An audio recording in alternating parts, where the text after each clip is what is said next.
ಪೀಠಕ್ಕೆ ಆಗಮಿಸಿದ್ದಾರೆ. ಸನ್ಮಾನ್ಯ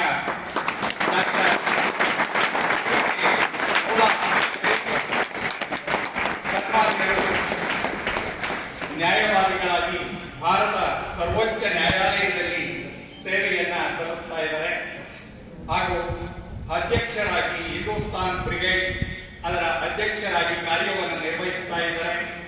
ಹಿಂದೂಸ್ತಾನ್ ಗೋಲ್ಡ್ ಮಾಲೀಕರಾಗಿದ್ದಾರೆ.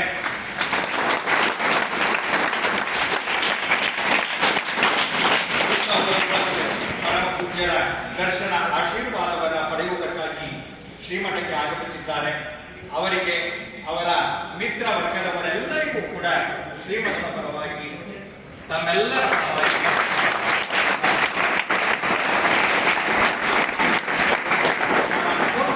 ಮಾತಾಡಬೇಕು ಅಂತ ಹೇಳಿ ಕೇಳ್ಕೊಳ್ತಾರೆ.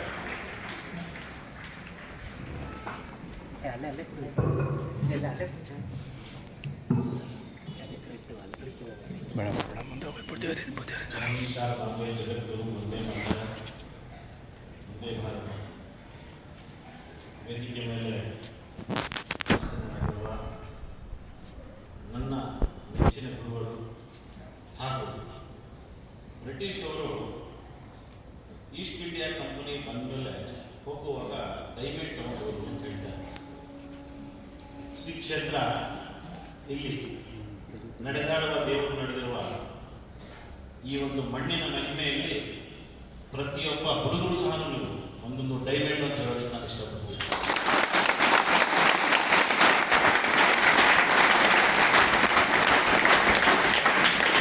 ದುರದೃಷ್ಟವ ಸಂಘ ಮಾಡಿ ದುರ್ಯೋಧನನಾಗಬೇಡ, ಸಜ್ಜನರ ಸಹವಾಸ ಮಾಡಿ ಧರ್ಮನಾಯನಾಗು. ಹಾವು ಹಾವಾದರೇನು ವಿಷವನ್ನು ಕೊಡು, ಹಾವಾದರೇನು ವಿಷವನ್ನು ಕೊಡುವುದು ಅಂತ ಹಾವಿಗೆ ಸಹ ಹಾಲ ಕೊಡೋಣ. ನಮ್ಮದೇ ಕಡೆಯ ಹೋಗುವ ಸಂಗಮ ದೇವ ಅಂತ ಈ ಮಣ್ಣಿನಲ್ಲಿ ಹಾವು ಒಂದು ಮಹರ್ಷಿಯಾಗಿ ಆಚೆ ಹೋಗೋದಕ್ಕೆ ಸಾಧ್ಯ ಇದೆ. ನಾನು ಬಹಳ ಕಾರ್ಯಕ್ರಮಗಳಲ್ಲಿ ಮಾತಾಡಿರ್ತೇನೆ. ಆದರೆ ನನಗೆ ಇಲ್ಲಿ ಬಂದ ಮೇಲೆ ಸ್ವಾಮೀಜಿಯವರ ಮುಂದೆ ನಿಮ್ಮೆಲ್ಲರ ಮುಂದೆ ಮಾತಾಡೋದಕ್ಕೆ ನನಗೆ ನಿಜವಾಗಿ ಹೇಳ್ತೀನಿ ಬಹಳ ಭಯ ಆಗ್ತದೆ. ಯಾಕಂದರೆ ಕಲಿಯುಗದಲ್ಲಿ ಸ್ವರ್ಗ ಅಂತ ನೋಡಬೇಕು ಅಂದರೆ ಸ್ವರ್ಗ ನರಕ ಇದಂತ ಹೇಳ್ತಾರೆ, ಬಟ್ ನಾವು ನೋಡಿಲ್ಲ ಸತ್ ಮೇಲೆ ಅಂತ. ನಿಜವಾಗಿ ಹೇಳ್ತೀನಿ ನಾನು ಇವತ್ತು ಕಲಿಯುಗದಲ್ಲಿ ಸ್ವರ್ಗ ನೋಡಬೇಕಂದ್ರೆ ಈ ಕ್ಷೇತ್ರಕ್ಕೆ ಬರಬೇಕು. ಸಿದ್ಧಕ್ಕೆ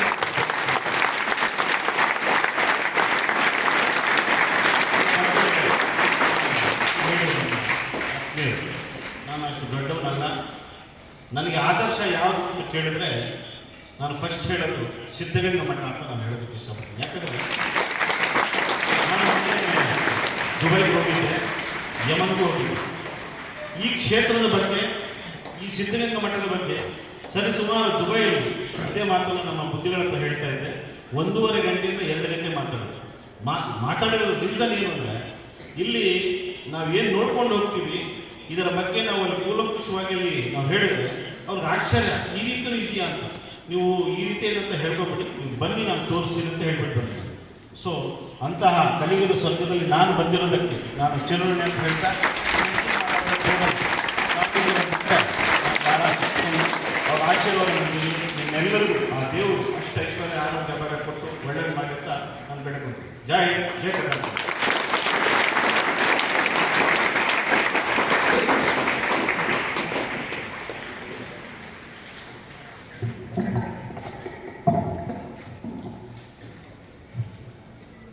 ಮಕ್ಕಳೇ, ಇವತ್ತು ಮೌಲಾನಾ ಅವರು ಬಂದಿದ್ದಾರೆ. ಅವರ ಮಾತನ್ನು ನೀವು ಕೇಳಿದ್ದೀರಿ. ಅವರ ಬಗ್ಗೆ ಎಷ್ಟು ಅಭಿಮಾನ ಬಂತು ಅಂತಂದರೆ, ಮೊನ್ನೆ ತಾನೇ ನೀವೆಲ್ಲ ಪತ್ರಿಕೆಯಲ್ಲಿ ಓದ್ತಾ ಇದ್ದೀವಿ, ಕೇರಳದ ಒಬ್ಬ ನರ್ಸು ಯಮನ್ ದೇಶದಲ್ಲಿ ಮರಣದಂಡನೆಗೆ ಗುರಿಯಾಗಿದೆ. ಕೇಳಿದಿರಲ್ವಾ? ನಮ್ಮ ಭಾರತ ಸರ್ಕಾರ ಪ್ರಯತ್ನ ಮಾಡೋದಕ್ಕೆ ಇಷ್ಟೆಲ್ಲ ಅದನ್ನು ಜೀವಗೊಳಿಸಬೇಕು ಅಂತ ಇದೆ. ಆದರೆ ಏನೇನೋ ಪ್ರಯತ್ನ ಪಟ್ಟು ಆಗಿರಲಿಲ್ಲ. ಆದರೆ ಮೌಲಾನಾ ಅವರು ವೈಯಕ್ತಿಕವಾಗಿ ಜವಾಬ್ದಾರಿ ತೆಗೆದುಕೊಂಡು ಹೋಗಿ ಆ ದೇಶದಲ್ಲಿ ಹೋಗಿ, ಅಂದರೆ ಅವರಿಗೆ ಜೀವದಾನ ಉಳಿಬೇಕು ಅಂತಂದರೆ ಯಾರು ಜೀವ ಹೋಗಿದೆಯೋ ಅವರ ಕಡೆಯವರು ಅವ್ರಿಗೆ ಕ್ಷಮಿಸಬೇಕು. ಅವ್ರಿಗೆ ಕ್ಷಮಿಸಕ್ಕೆ ಸಿದ್ಧ ಇರಲಿಲ್ಲ. ಆದರೆ ಅವರು ಮನವೊಲಿಸಿ ಅವ್ರನ್ನೆಲ್ಲ ಇವತ್ತು ಕ್ಷಮೆಗೆ ನೀವೆಲ್ಲ ಒಪ್ಕೋಬೇಕು ಅಂತೇಳಿ ಅವರು ಒಪ್ಪಿಸಿ ಆ ನರ್ಸ್ಗೆ ಇವತ್ತು ಜೀವದಾನ ಮಾಡುವಂಥ ಕೆಲಸವನ್ನು ಮೌಲಾನ ಮಾಡ್ತಾರೆ.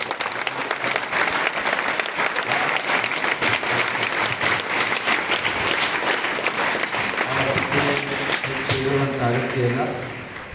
ಭಾಳ ಹೃದಯವೃತ್ತಿಕೆ ಇಟ್ಟುಕೊಂಡು ಸಾಮಾನ್ಯರ ಬಗ್ಗೆ, ಬಡವರ ಬಗ್ಗೆ ಭಾಳ ಕಾಳಜಿಯನ್ನು ಇಟ್ಟುಕೊಂಡು ನಮ್ಮ ಭಾರತೀಯ ಪರಂಪರೆ, ಸಂಸ್ಕೃತಿ, ಗೌರವವನ್ನು ಇಟ್ಟುಕೊಂಡು ಬಹಳ ಎತ್ತರದ ಒಂದು ಸಾಧನೆಯನ್ನು ಮಾಡುವಂತಹ ವಿಶೇಷವಾದಂಥ ವ್ಯಕ್ತಿತ್ವ ಮೌಲಾನಾರವರಲ್ಲಿ ಕಾಣೋದಕ್ಕೆ ಸಾಧ್ಯ ಆಗುವಂಥದ್ದು.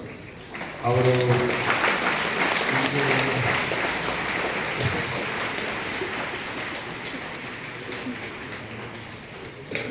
4 ವರ್ಷದ ಹಿಂದೆ ಪೂಜ್ಯರ ಒಂದು ಸ್ಮರಣೋತ್ಸವನೇ. ಆ ಸಂದರ್ಭದಲ್ಲಿ ಅವರು ಹೆಲಿಕಾಪ್ಟರ್ ಕಳಿಸಿ ಉದ್ಯೋಗ ಗದ್ಗೆ ಮೇಲೆ ಪುಷ್ಪವೃಷ್ಟಿ ಮಾಡಬೇಕು ಅಂತೇಳಿ ಹೆಲಿಕಾಪ್ಟರ್ ಬಂದಿದ್ದು. ಕೆಲವರು ಗೊತ್ತಿರಬೋದಿದ್ದರೆ ಯಾರಾದರೂ 4 ವರ್ಷವಿದ್ದರೆ ಗೊತ್ತಿದೆ. ಹೆಲಿಕಾಪ್ಟರ್ ನಿಮ್ಮ ಅಷ್ಟು ಮುಂದೆ ಹಿಡಿದಿತ್ತಲ್ವಾ, ಅಲ್ಲಿ ಅದನ್ನೆಲ್ಲ ಕಳಿಸಿ ಅವರು ಬುದ್ಧಿರ ಗದ್ದಿಗೆಗೆ ಮೇಲಿಂದ ಪುಷ್ಪವೃಷ್ಟಿ ಮಾಡಬೇಕು ಅಂತೇಳಿ ಆ ಒಂದು ಸೇವೆಯನ್ನು ಕೂಡ ಮಾಡ್ಕೊಂಡು ಬಂದಂತಹ ಅವರು ವಿಶೇಷವಾದಂತಹ ಹೃದಯವಂತಿಕೆ, ಮಾನವೀಯ ಗುಣಗಳೆಲ್ಲ ತಮ್ಮ ಬದುಕಿನಲ್ಲಿ ಅಳವಡಿಸಿಕೊಂಡು ಕೆಲಸವನ್ನು ಮಾಡ್ತಾ ಇರುವಂತಹ ಅವರು ವಕೀಲರಾಗಿ, ಸಂಸ್ಥೆಯ ಅನೇಕ ಅಧ್ಯಕ್ಷರಾಗಿ ಕೆಲಸವನ್ನು ಮಾಡ್ತಾ ಇದ್ದು ಕೂಡ ಸಮಾಜಕ್ಕೆ ಅಂತ ಸೇವಾ ಕಾರ್ಯಗಳನ್ನು ಪ್ರಮುಖವಾಗಿ ಮಾಡ್ಕೊಂಡು ಬರ್ತಾ ಇದ್ದಾರೆ. ಬಂದಿರುವಂತಹ ಸಂತಸದ ಸಂಗತಿ. ಅವರಿಗೆ ಬರುವಂಥ ಹೆಚ್ಚಿನ ಆಯುಷ ಆರೋಗ್ಯವಾಗಿ ಅವ್ರ ಮೂಲಕ ಸಮಾಜಕ್ಕೆ ಒಳ್ಳೆಯ ಕೆಲಸ ಚೆನ್ನಾಗಿ ಆಗಬೇಕು.